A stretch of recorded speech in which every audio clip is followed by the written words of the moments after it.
high school graduates. And of course, no, I had privileges na makapag-proceed sa college. For the time, I chose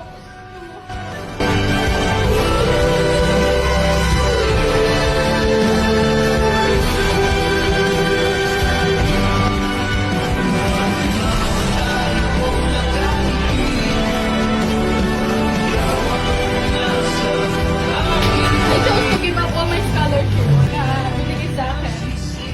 Continue sa OBA. Para mag-full time kay OBA. Kasi hindi nakakaalam, I'm really passionate sa pag-aaral.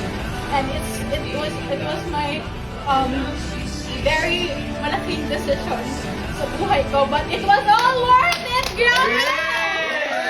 Thank you so much, OBA. Kasi di man tayo nakapagtapos.